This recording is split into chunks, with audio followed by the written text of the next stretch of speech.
Hello, everybody, and welcome to another segment of Ange and Ben. Ange and Ben Talk Sports. We haven't given it a name yet, but send in your suggestions and we will gladly take them to heart. Welcome, Ben, back. I've been getting asked for you quite a bit. So, Ben from Otto's Consultants. I'm Today, back. we This will probably be the last time I wear something Habs related on the show because, of course, we're going to talk. It's been a week since we got a chance to connect, so we're going to do a little postpartum wrap up on the Montreal Canadiens. I'm going to put a really positive spin on everything that happened for the Montreal Canadiens this year because ultimately this was a fantastic year, despite the fact that we fell short in the Eastern Conference Final. I think we'll talk a little bit about what's going on for the Stanley Cup Final, which, of course, game one happened a couple nights ago, and we're coming up to game two tonight. And anything else? I know, I'm quite versatile. We want to talk football, we talk football. We want to talk about the NBA Finals, we talk about the NBA Finals. We want to talk about some women's sports or some race cars. We could talk about that stuff too. So, with no further ado, I think we'll start with the Montreal Canadiens postpartum here. Yep, that's what I was thinking. I mean, I know it's a bit still fresh, that little sting, unfortunately, having Carolina take us out. I gotta ask you, were they tired? We talked about this. So, I think the short answer is yes. You're playing a 7 game series against Tampa Bay, and I've said this a bunch of times while we've been talking. Yeah. Arguably the most consistent team, the most successful team in the last 10 years, a team that absolutely knows how to get it done and get to the Stanley Cup Finals. And we went 7 games with them in a grueling series. Then we played against a team that didn't have that level of experience with the Buffalo Sabres, not as tight a series physically, but still went 7 games.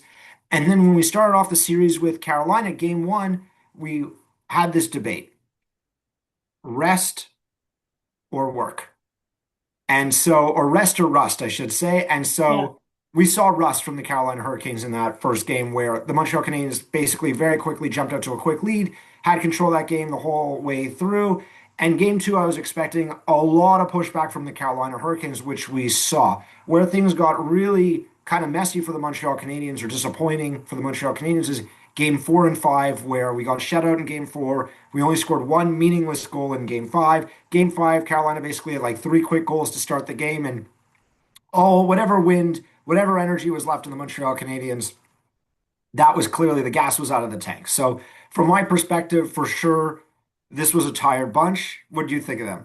Yeah, I think the same thing. But I mean, let's look at the overall bigger picture. Nobody expected them to probably make a run like this and go as far as they did. I mean, obviously, ride or die Montreal fans and any fan, you're always going to want them to go to the very end. But, these guys are young. These guys are young. And honestly, we should all be incredibly proud of them. I think they definitely gained some invaluable playoff scars. But mark my words, I mean, I think they're going to be absolute monsters next year. The window for this club is wide open. Yeah. We do not have a lot of players on the team that are in their 30s. We have the core of the team: Nick Suzuki, Uri Slafkovsky, Cole Caulfield, Lane Hudson, Noah Dobson, Mike Matheson, all signed long term. Great team friendly contracts that allow this team to potentially add another top six forward or a top defenseman without jettisoning anybody. So, in comparison to, say, the Toronto I Maple was Leafs, just gonna go there. I'm so glad you did because I was gonna say if it makes you feel any better, at least you're not a Toronto Maple Leafs fan right now. It seems like Montreal is definitely building that longer term culture, whereas the Leafs are really just kind of stuck in the mud here, trying to figure things out. I'd take the Habs' future over the Leafs' current identity crisis any day, all day. well, I mean, look, it reminds me of where the Leafs were, maybe 8 years ago when Austin Matthews and Mitch Marner and all these guys were starting to join the team. The problem was they just got very top heavy. So when you have over 50% or 60% of your salary cap tied in or four or five players, they never were able to find the proper depth to round up the lineup, to find the guys that could give you that little bit of extra depth scoring, or find the guys that give you that little bit of grit, or find another defenseman that could play at the same level as Morgan Riley. Yeah. And all of a sudden you wake up and almost a decade has passed by and you just don't have that, the father time catches up to. Oh, Ben, you're frozen. We lost you. Are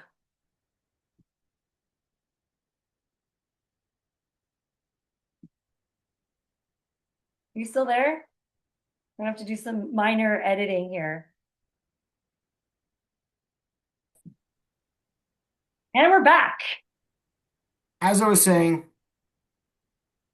the window is wide open for the Montreal Canadiens here. There's a few obvious gaps in the lineup.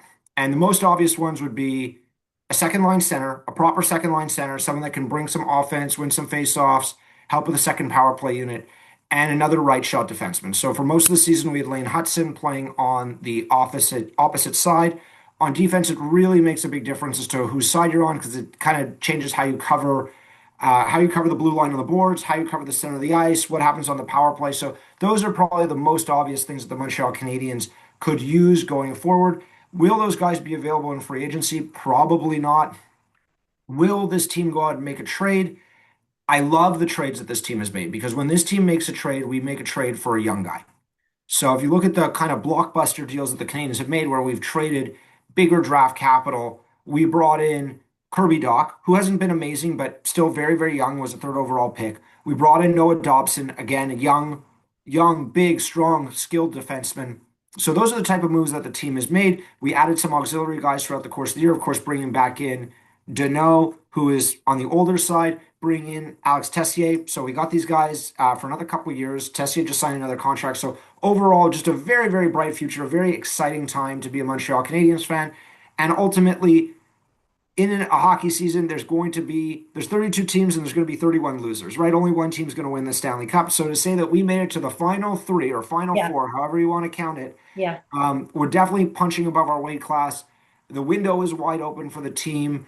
Dobesh looked incredible down the final stretch of the season, and yeah, I think they just ran out of a bit of gas because they couldn't. To me, I think about the Buffalo Sabres series, the fact that you know what to go back and forth and back and forth and have such high scoring games, and you lost an emotional game on home ice in Game 6. We had to find a way to close that out Yeah. and not have it linger and get that extra day's rest and get those guys back because Carolina was on ice. They were chilling. Yeah, they looked bad in game one, but after that, they just came back and they played a very, very tough series against the Montreal Canadiens. And, frankly, I'll make a comparison to the Carolina Hurricanes and the Montreal Canadiens, where they've been on the doorstep of getting to the next level for the last couple of years. And preseason prediction wise, I keep telling you I hate predictions. For the last 2 years, my prediction has always been Carolina, Edmonton in the Stanley Cup Finals. I didn't want to make that prediction again this year because I was kind of losing faith in Carolina because they were never getting over the hump. But sometimes, you know what, you learn a lot from these losses and it pushes a team over the hump. And, this core group with Sebastian Aho and Freddie Anderson and Jacob Slavin that have been together for a long, long time. You add in a nice piece like Nick Ehlers, who's been phenomenal for them in the playoffs. And that was what they needed. You got Taylor Hall last year. That extra bit of depth scoring, that just a little bit more talent on the team, which is exactly what the Montreal Canadiens is. Just that little bit of extra. The core is there. It really just needs that kind of sugar on top, and they'll be through. And the window's wide open. So I think we'll be having these great conversations for the next 4 or 5 years for sure. Love it, love it. So we will get into current NHL Stanley Cup playoffs, but really quickly, Montreal does have something to celebrate, the PWHL championship. I mean, the boys didn't get to lift a trophy, but hey, the ladies did. So huge congratulations again to the Montreal Victoire. They shut down the Ottawa Charge 4-0 in that last game four to capture the Walter Cup. I keep seeing memes of them like drinking beer out of the cup to Celine Dion and all these things. It's great because this was the first official Canadian, or officially the first Canadian team to ever lift that PWHL Cup. So, And for Montreal, I mean, as a hockey fan, as a sports fan in this town, it's really good for us to see a championship in the city. Prior to that, the Alouettes won the Grey Cup a couple of seasons ago. That was kind of unexpected. The Victoire, they've kind of been building towards this as well. They have had a very good fan base. They started off playing in the Verdun Auditorium, which is like a 4,000 seat rink. They moved on to Place Bell, which is like a 10, 12,000 seat rink. They play some games at the Bell Center, which is 20,000. So their fan base is growing. My next door neighbor, she's a diehard. She's got stickers all over her car for the love it. Victoire. So again, just a nice thing. I have some friends that went to the parade as well. So good for them to bring a championship back to the season. Tough schedule for them because a lot of their games were sometimes in conflict with the Montreal Canadiens, which couldn't have been an easy draw for them from a Yeah. TV standpoint. But the league is growing. They're adding more teams in the next couple of years. So, very exciting time to be a fan of women's hockey, which has just grown and grown and grown in Women's popularity. sports as a whole, right? Even women's basketball is blowing up. I know here in Toronto, our Toronto Tempo, the games are all sold out and then some. So I think women's sports is finally becoming a little bit more mainstream, which is really nice to see. All right, the big topic is the NHL Stanley Cup playoffs. So we had seen game one. Not gonna lie, I didn't watch the whole game, but I obviously always watch the recaps after. That was a good game, though. It was a lot of, we just talked about some of those games with Montreal being like very good back and forth. And that was one of them for sure. I think, this series is definitely going to be one to watch. It's going to be close. And I don't know if it'll go to a game 6 or 7. So, I mean, to start the game off, Carolina jumped out to a quick lead. They basically scored off the first shift of the game. Nick Ehlers, again, I keep bringing up his name for the clutch goal scoring that he's brought to the Hurricanes. Yeah. And after the first period, I think they were up 3-0, if I'm not mistaken. I'm sitting there saying to myself, well, this is looking pretty similar to me. Yeah. Carolina is a aggressive, forechecking team, good depth throughout the lineup, four lines that you really have to prepare for. And this is going to be a tough matchup for Vegas. And then all of a sudden, you know what? Vegas starts to chip away and chip away. And Yeah. I can't help but talk about the Montreal Canadiens more here. And I'm looking at the Vegas team and I'm saying, well, they have depth. You have a superstar center in Jack Eichel, a superstar right wing in Mitch Marner.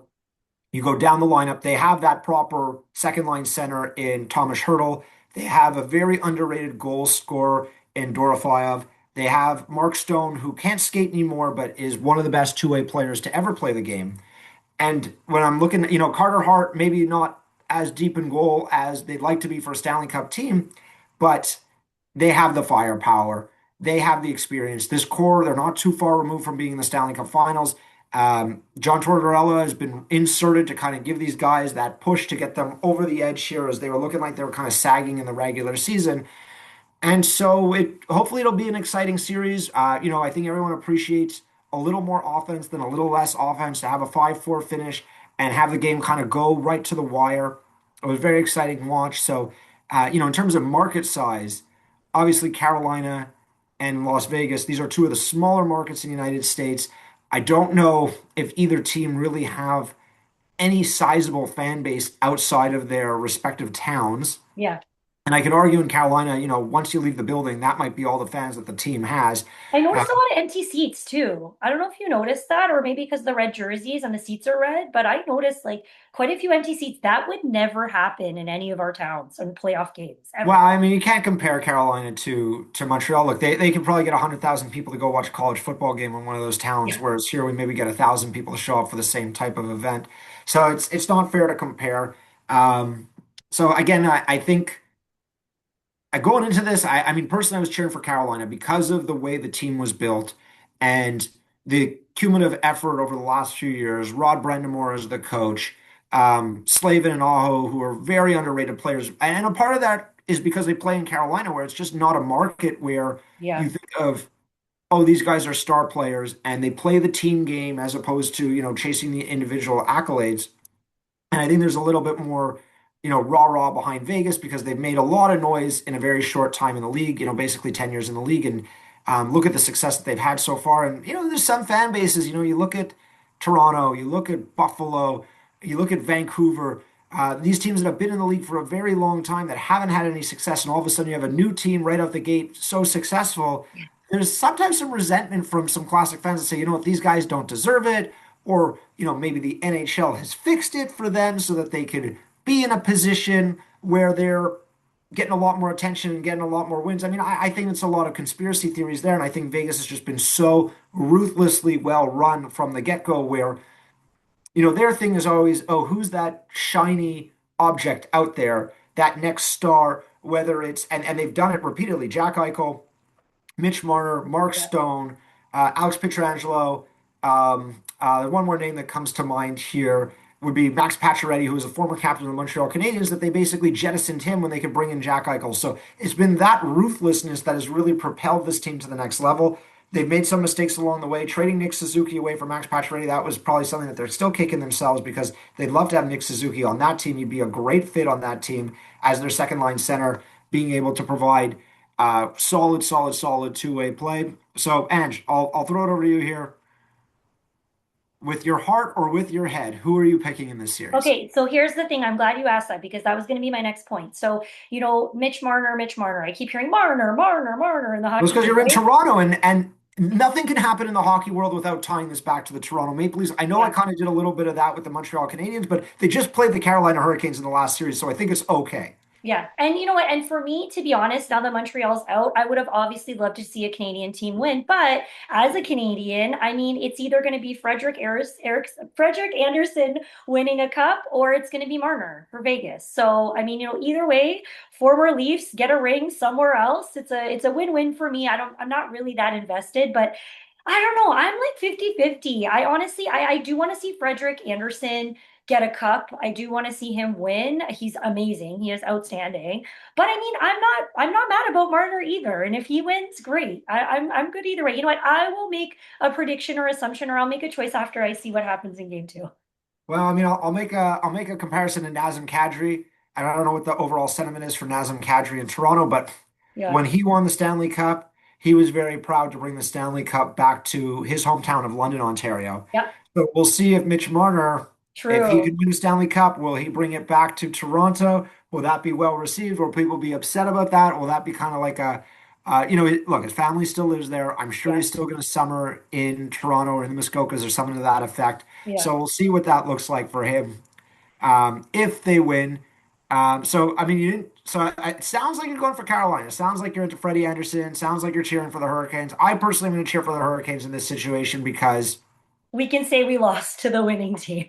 it's not just that. It's again the way that the team is constructed and Yes. this build that they've had throughout the course of the last few years, where they were always on the doorstep, and now they're finally breaking through. And a team that it's built from the ground up with a lot of either homegrown talent or talent that Mhm. they've developed.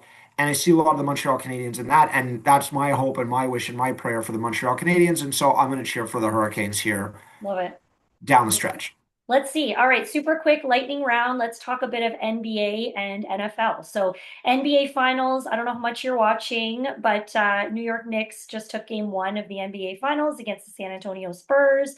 Madison Square Gardens was absolutely electric, obviously. Okay, so I have to Um, correct you there, Angie. They yeah. did not play in Madison Square Garden. They played in San Antonio. Oh, yes. Sorry, they did. They played in San Antonio. Is that the one? Which is the stadium with the super low seats? So this stadium, there's a few stadiums with super low seats, but in this stadium, they actually have they give out a t-shirt to everybody who comes in. So you have the pink section, the yellow section, That's and right. the kind of teal section. So all the fans are kind of color coordinated in that stadium. San Antonio is a unique town because they're a town that only has one professional sports team, and that's the Spurs. Yeah. So the Spurs are a real big deal in San Antonio.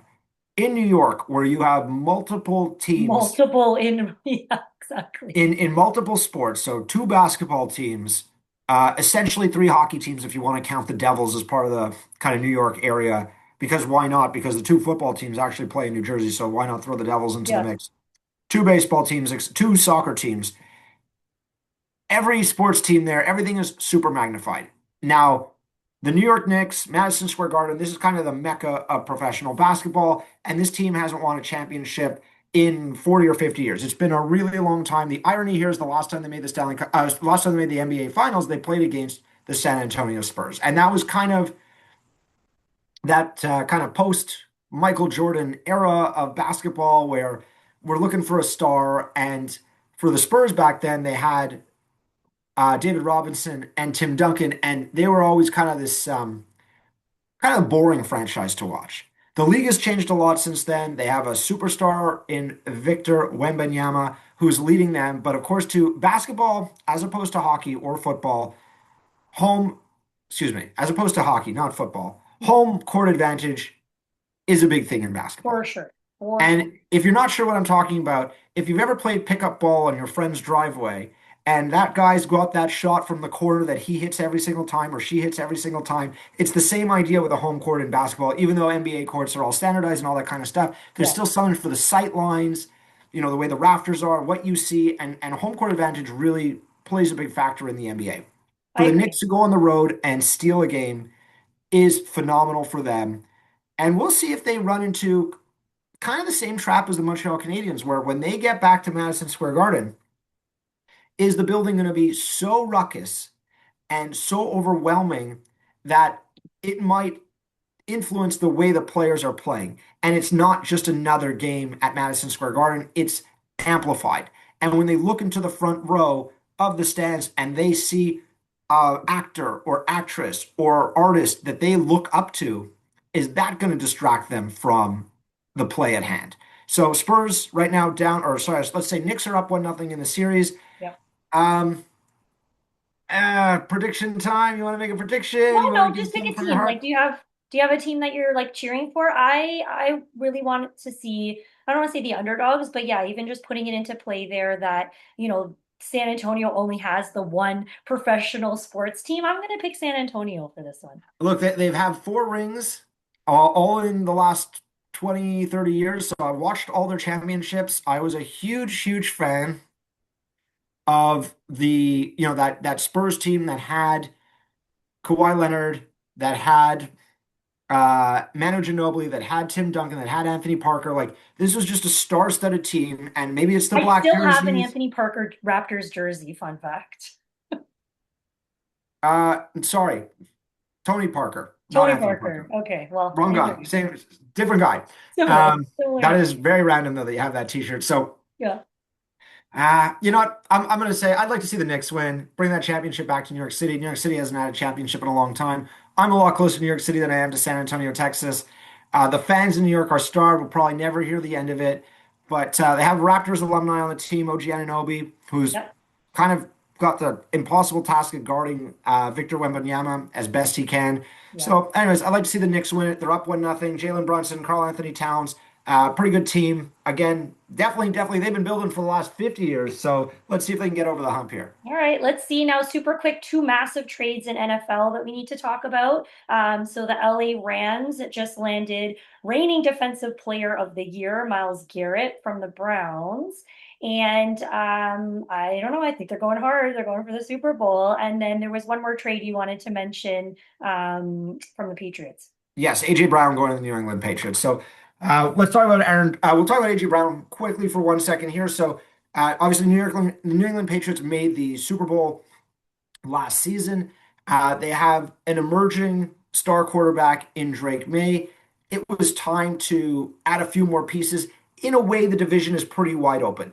So the best team in the division is probably the Buffalo Bills, and they are, I mean, it's a 1A type scenario between the Bills and the Patriots.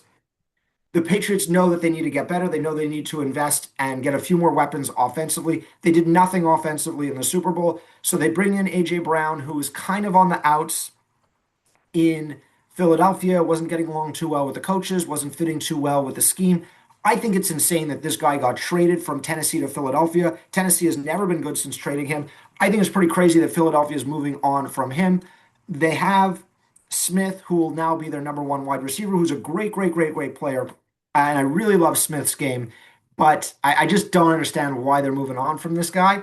But good for the Patriots, getting more firepower. Definitely going to put a lot of pressure on the Buffalo Bills here going forward, as the Buffalo Bills don't really have that marquee wide receiver anymore. Ironically, the last marquee wide receiver was Stephon Diggs, who's also on the New England Patriots, who's not a well-liked person and did nothing in the Super Bowl. Yeah. So we'll close the book on that one. We'll move on to talk about really the big trade, which is Myles Garrett going to the LA Rams. And this to me reminds me a lot of when they brought in, ooh, I'm gonna forget his name here for 1 second here. When they brought in Miller. And that was, they had one of the best defensive fronts with Aaron Donald and Von Miller. That's how they were able to win the Super Bowl. So this is a team that's been very aggressive over the last few years, and they've really and gone for some Hail Mary trades. So whether it was bringing in whether it was bringing in Miller or now bringing in Garrett or bringing in Matthew Stafford. Matthew Stafford's only going to have a few years left in the NFL, so they know the window with him is short. He's still got one of the best arms in football. He's still one of the best quarterbacks in the game. So obviously, they want to give this team all the tools possible to make another run for the Super Bowl. Very competitive market in Los Angeles. So to Yeah. stand apart from all the other teams there, Dodgers won back-to-back championships. Lakers have LeBron James. They have another team that they even share their stadium with. So they got to do some things to be competitive.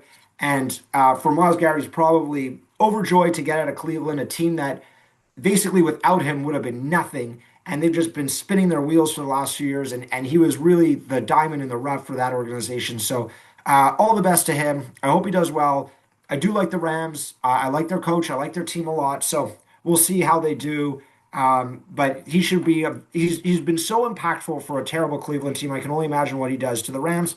That becomes, I mean, it's debatable, but maybe the best division in football, the NFC West. You're going to have the defending Super Bowl champions there with the Seattle Seahawks. You have the San Francisco 49ers, who had a great year last year despite losing basically the whole team to injury. And now the Rams will be back again. All three of those teams made the playoffs last year. The only team that didn't make the playoffs that is really, really, really spinning their wheels is the Arizona Cardinals, and they got a whole mix up with their quarterback situation. So looking good for the Rams for sure. I mean, you brought in this piece, and you definitely prevented any of your competitors from having a piece that good. So best of luck to them going forward here. Agreed. Agreed. Are you still a Bills fan though? So, like for football, I like the Bills. I like the Jets in the kind of lovable loser type of way. Yeah. I was on the Seattle bandwagon last year when they Me had too. the highest scoring Early defense in the though. league, and Yeah. that just snowballed. And I said, okay, I love the Sam Darnold story of this guy who was drafted by the Jets. I think he was a third overall pick, second overall pick. Didn't really work out with him in the Jets. Bounced around a bit. Spent, had a cup of coffee in Carolina. Was with some other franchises as well along the way. And all of a sudden now he kind of got resuscitated when he was in Minnesota. Signs a deal with Seattle that lets them kind of scheme and build around him. And all of a sudden, this guy's a Super Bowl champion. And it just goes to show. And, if we want to tie this back into Toronto, some guys get written off really fast, or they don't feel like that guy gave enough for the city. And in particular, I'm talking about, are you familiar with the Muskoka Five for the Yeah. Toronto Maple Leafs, to tie Yeah. this back? So it was a Yeah. group of guys led by Matt Sundin that none of these guys wanted to waive their no trade clause, and they to leave the city so that the team could acquire picks to build for the future. They didn't have to. That wasn't their prerogative. They didn't want to do it, and that might have held the franchise back a few years. So these guys catch flack. Mitch Marner caught flack. Yeah. Nylander held out, caught flack.